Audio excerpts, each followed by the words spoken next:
ಮಾತಾಡಿದ ಮೇಲೆ ಆತನು ಯೋಹಾನ ಬರೆಸುವ 19ನೇ ಅಧ್ಯಾಯದಲ್ಲಿ ನಾವು ನೋಡ್ತಾ ಇದ್ದೀವಿ 28ನೇ ವಚನದಲ್ಲಿ ಶಾಸ್ತ್ರದ ಮಾತು ನೆರವೇರುವುದಕ್ಕಾಗಿ ಆತನು ಹೇಳ್ತಾ ಇದ್ದಾನೆ ಈ ಸಮಯದಲ್ಲಿ ಏನಂತ ಹೇಳಿ, ಬಾಯಾರಿದಂತ ಆತನು ನನಗೆ ನೀರಡಿಕೆಯಾಗಿದೆ. ಎಷ್ಟನೇ ಮಾತು ಇದು? 5ನೇ ಮಾತು. ಎಷ್ಟನೇ ಮಾತು? ನನಗೆ ನೀರಡಿಕೆ ಆಗಿದೆ. ಹಲ್ಲೆಲೂಯಾ. ನಾವು ನೋಡ್ತಾ ಇದ್ದೇವೆ, ಸತ್ಯವೇದ ಹೇಳ್ತಾ ಇದೆ ಸ್ಪಷ್ಟವಾಗಿ, ಆಪ್ತ ಸ್ನೇಹಿತನೇ ಅಂದ್ರೆ ಇಸ್ಕಾರಿಯೋತ್ ಯೂದನೇ ಯೇಸು ಸ್ವಾಮಿಯನ್ನ ಹಿಡಿದುಕೊಟ್ರು. ಹಿಂಸಕರ ದೆಸೆಯಿಂದ ದೂಷಣೆಗೆ ಯೇಸು ಸ್ವಾಮಿ ಗುರಿಯಾದ್ರು.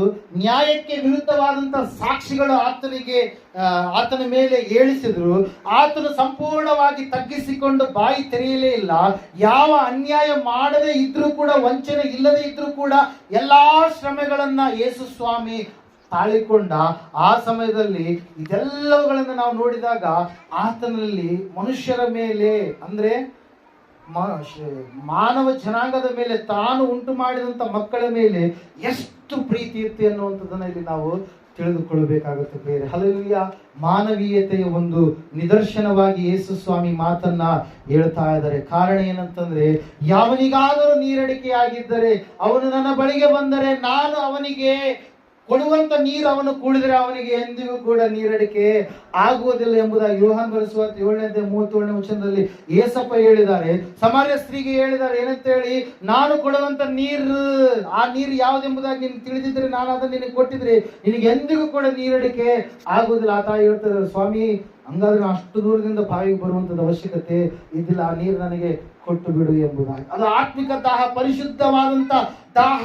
ಮತ್ತೆ ನಾವು ನೋಡ್ತಾ ಇದ್ದೇವೆ ಏಷ್ಯನ್ ಪ್ರವಾದನೆ ಗ್ರಂಥದಲ್ಲಿ 55ನೇ ಅಧ್ಯಾಯದಲ್ಲಿ 1ನೇ ವಚನದಲ್ಲಿ, ಎಲೈ ಬಾಯಾರಿದ ಸಕಲ ಜನರೇ ನೀರಿನ ಬಳಿಗೆ ಬನ್ನಿರಿ. ಹಲ್ಲೆಲೂಯಾ. ಜಲವನ್ನ, ಮಳೆಯನ್ನ, ನೀರನ್ನ ಉಂಟು ಮಾಡಿದಂತ ದೇವರು ದಾಹ ಎಂಬುದಾಗಿ ಈ ಸಮಯದಲ್ಲಿ ಬಾಯಿಯನ್ನ ತೆರಿತಾ ಇದ್ದಾನೆ. ಕಾರಣ ಒಂದೇ, ಕೀರ್ತನೆಗಳ ಪುಸ್ತಕದಲ್ಲಿ ಇರ್ತಕ್ಕಂಥ ಶಾಸ್ತ್ರದ ಮಾತು 69ನೇ ಕೀರ್ತನೆ 21ನೇ ವಚನ ಅಲ್ಲಿ ನೆರವೇರಬೇಕಾಗಿದೆ ಪ್ರಿಯರೇ. ಹಲ್ಲೆಲೂಯಾ. ದೇವರ ವಾಕ್ಯದಲ್ಲಿ ನಾವು ನೋಡ್ತಾ ಇದ್ದೇವೆ ಸ್ಪಷ್ಟವಾಗಿ, ಜೀವ ಜಲದ ಹೊರತೆಗಳ ಬಳಿಗೆ ನಮ್ಮನ್ನು ನಡೆಸುವಂತ ಸ್ವಾಮಿಗೆ ಈ ಸಮಯದಲ್ಲಿ ನೀರಡಿಕೆಯಾಗಿದೆ. ಬಾವಿಗಳಲ್ಲಿ ನೀರನ್ನು ಉಕ್ಕುವಂತೆ ಮಾಡಿ ನೀರಿನ ದಾಹವನ್ನ ಅಬ್ರಹಾಮನ ಏನಂತ ಹೇಳ್ತೀವಿ, ದಾಸಿಯಾಗಿರ್ತಕ್ಕಂಥ ಹಾಗರಳಲ್ಲಿ, ಹಲ್ಲೆಲೂಯಾ, ಆ ಒಂದು ನೀರನ್ನ ಉಕ್ಕಿಸುವ ಹಾಗೆ ಮಾಡಿ, ಹೊರತೆಯನ್ನ, ಬಾವಿಯನ್ನ ಮಾಡಿದಂತ ದೇವರು ಇಸ್ರಾಯೇಲರನ್ನ ಹಿಂಬಾಲಿಸಿದ ಬಂಡೆಯಾಗಿ ಬಂಡೆಯೊಳಗಿಂದ ನೀರನ್ನ ಕೊಟ್ಟಂತ ದೇವರು ಈ ಸಮಯದಲ್ಲಿ ಹೇಳ್ತಾ ಇದ್ದಾನೆ ಏನಂತೇಳಿ, ನನಗೆ ನೀರಡಿಕೆ ಆಗಿದೆ, ನನಗೆ ಬಾಯಾರಿಕೆ ಆಗಿದೆ ಎಂಬುದಾಗಿ ಈ ಒಂದು 5ನೇ ಮಾತನ್ನ ಆತನು ಹೇಳ್ತಾ ಇದ್ದಾನೆ ಪ್ರಿಯರೇ. ಆತನು ಈ ಮಾತನ್ನು ಯಾಕೆ ಹೇಳಿದಂತಂದ್ರೆ, ಆತನಿಗೆ ಬಹಳ ಹೊತ್ತಿನವರೆಗೆ ನೀರು ಕೊಟ್ಟಿರಲಿಲ್ಲ. ಒಂದು ಕಾರಣ, ಪೂರ್ಣ ಮನುಷ್ಯನಾಗಿದ್ದಾನೆ ಎನ್ನುವಂಥದ್ದು ಒಂದು ಕಾರಣವಾದ್ರೆ, ಆತನಲ್ಲಿ ಇರ್ತಕ್ಕಂಥ 2ನೇ ದಾಹ ಆತ್ಮ ದಾಹವಾಗಿತ್ತು ಪ್ರಿಯರೇ. ಹಲ್ಲೆಲೂಯಾ. ಭಾರತ ದೇಶಕ್ಕೆ ಇಂಗ್ಲೆಂಡ್ ದೇಶದಿಂದ ಮಿಷನರಿಯಾಗಿ ಬಂದಿರತಕ್ಕಂಥ ವ್ಯಕ್ತಿ ವಿಲಿಯಂ ಕೇರಿ ಅವರು. ಅನೇಕರು ಬಂದಿದ್ದಾರೆ. ವಿಲಿಯಂ ಕೇರಿ ಶ್ರೇಷ್ಠ ಒಂದು ಸುವಾರ್ತಿಕನೆಂಬುದಾಗಿ, ಸತ್ಯವೇದವನ್ನು 40 ಭಾಷೆಗಳನ್ನು ಕಲಿತುಕೊಂಡು 40 ಭಾಷೆಗಳಲ್ಲಿ ಸತ್ಯವೇದವನ್ನ ತರ್ಜುಮೆ ಮಾಡಿದಂತ ವ್ಯಕ್ತಿ. ಅಲ್ಲಿ ಇಂಗ್ಲಿಷ್ನಲ್ಲಿರುವಂಥದ್ದು ಇವತ್ತು ದಿವಸ ಕನ್ನಡದಲ್ಲಿ, ತೆಲುಗಿನಲ್ಲಿ, ನಾವು ಹಿಂದಿಯಲ್ಲಿ, ಮಲಯಾಳಿ, ಅನೇಕ ಭಾಷೆಗಳಲ್ಲಿ ಇವತ್ತು ಓದ್ತಾ ಇದ್ದೇವೆ ಅಂತಂದ್ರೆ ಆ ವಿಲಿಯಂ ಕೇರಿ ಅವರಲ್ಲಿ ಇರ್ತಕ್ಕಂಥ ದಾಹ ದೊಡ್ಡದು.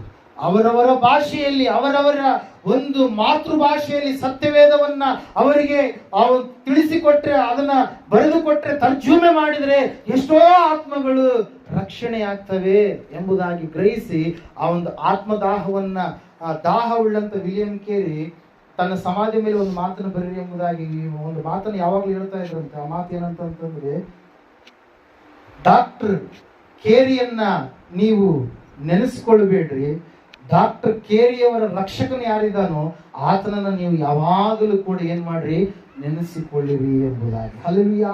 ಇಲ್ಲಿ ವಿಲಿಯಂ ಕೇರಿ ಶ್ರೇಷ್ಠನಲ್ಲ, ವಿಲಿಯಂ ಕೇರಿಯನ್ನ ರಕ್ಷಣೆ ಮಾಡಿದಂತ ದೇವರು ಯಾರಾಗಿದ್ದಾನೋ ಆ ರಕ್ಷಕನೇ ಶ್ರೇಷ್ಠನು ಎಂಬುದಾಗಿ ಮದರ್ ತೆರೇಸಾ ಒಂದು ಕೋಣೆಯಲ್ಲಿ ಯಾವಾಗಲೂ ಒಂದು ಲೆಟರ್ ಬರೆದಿದ್ದ, ಒಂದು ಪದವನ್ನು ಬರೆದಿರ್ತಾ ಇದ್ರು, ನಾನು ದಾಹವುಳ್ಳವನಾಗಿದ್ದೇನೆ ಅಂತ. ಹಲ್ಲೆಲೂಯಾ. ಆಕೆಯ ದಾಹ ಒಂದೇ, ಯಾರಾದ್ರೂ ಆಕೆಯ ಬಳಿಗೆ ಬಂದ್ರೆ, ಆಕೆ ಯಾರಾದ್ರೂ ಬಳಿಗೆ ಹೋದ್ರೆ ಸುವಾರ್ತೆಯನ್ನು ತಿಳಿಸ್ಬೇಕು, ಸತ್ಯವನ್ನ ತಿಳಿಸ್ಬೇಕು, ಅನೇಕರನ್ನ ದೇವರ ಮಾರ್ಗದ ಕಡೆಗೆ ಕರೆತರಬೇಕು, ಅನೇಕರನ್ನ ರಕ್ಷಣೆ ಮಾರ್ಗದ ಕಡೆಗೆ ಕರೆತರಬೇಕು. ಇವರು ತೊಳಲಿ ಬಳಲಿ ಹೋದಂತವರಾಗಿದ್ದಾರೆ, ಇವರಿಗೆ ರಕ್ಷಕನು ಯಾರೆಂಬುದಾಗಿ ತಿಳಿಯಲಾರದ ಸ್ಥಿತಿಯಲ್ಲಿ ಜೀವಿಸುವಂತವರಾಗಿದ್ದಾರೆ, ಇವರಿಗೆ ರಕ್ಷಣೆಯ ಅವಶ್ಯಕತೆ ಇದೆ. ಅದಕ್ಕಾಗಿ ಆ ರಕ್ಷಕನನ್ನು ಇವರಿಗೆ ಪರಿಚಯ ಮಾಡಿಸ್ಬೇಕಂತೇಳಿ ಆ ತಾಯಿ, ನಾನು ದಾಹವುಳ್ಳವನಾಗಿದ್ದೇನೆ, ಐ ಆಮ್ ಥರ್ಸ್ಟ್ ಎಂಬುದಾಗಿ ತನ್ನ ಕೋಣೆಯಲ್ಲಿ ಬರೆದಿಟ್ಟುಕೊಂಡಿರ್ತಾ ಇದ್ರು ಪ್ರಿಯರೇ. ಯಾರೇ? Mother Teresa. ಹಲ್ಲೆಲೂಯಾ. ಸತ್ಯವೇದದಲ್ಲಿ ನಾವು ನೋಡ್ತಾ ಇದ್ದೇವೆ ಪ್ರಿಯರೇ, ಯೇಸು ಸ್ವಾಮಿಗೆ ಆದಂತ ದಾಹ, ಆತ್ಮದಾಹ. ಆ ಆತ್ಮದಾಹವನ್ನ ಸ್ವಾಮಿ ಏನ್ ಮಾಡ್ತಾ ಇದ್ದಾನೆ?